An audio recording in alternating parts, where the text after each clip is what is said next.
This is an unboxing of a brass telescope. Let's just open it and see. Oh, it's getting exciting. Another pack, another wrapping. Ooh, it's quite elegant and very heavy. It's brass. They just removed the packaging. That looks very interesting.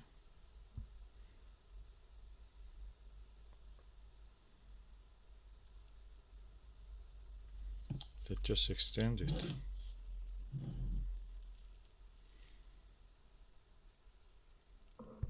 Ooh, wow, wonderful. That's interesting. Let me just, I think there is a lens cap also, lens hood. Let me just remove that. Extend it. Ooh, wow. That is beautiful. Look at that.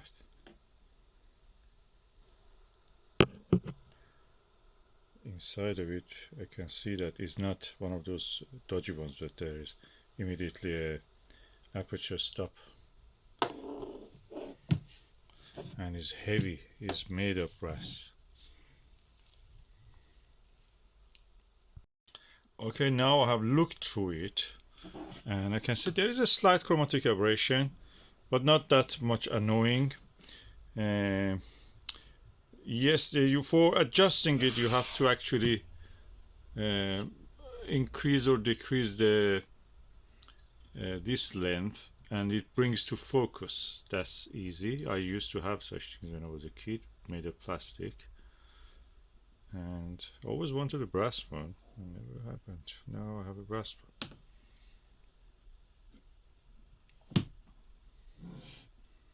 Beautiful.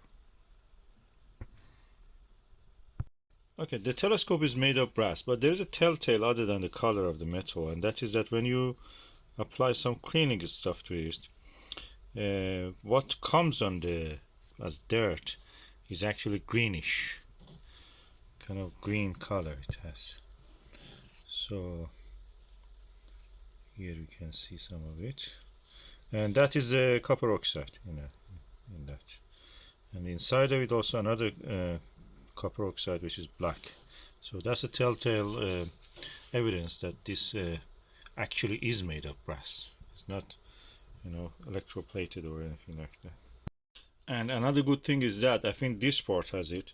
There is an image erector here. Practically what you see is a upright and right direction, left, right, all correct. So this is a helpful thing. You can read, you can, move it carefully if you want to, It's best for terrestrial use. I may try it for, looking at the moon and such things. When I was a kid, I used to do these things looking at the moon. It was 3 times magnification. With this one, I don't know how much is it, but anyway, we will see. Okay, when you use a brass telescope like this, it's called monocular, you realize why the binoculars actually were invented. The more convenient, the focus stays easier, you can adjust it. At the same time, you will have the same magnification and even bigger aperture by just folding and using a system of the prisms. So practically this is almost equal in the length to this monocular, by just folded. The light folds here and comes back on itself, and there is no need to fold it or anything, and you will have a bigger aperture and better magnification, and the image quality is better. You don't have much chromatic aberration in the binoculars as a fact. With these monoculars you will have chromatic aberration because they are built cheap.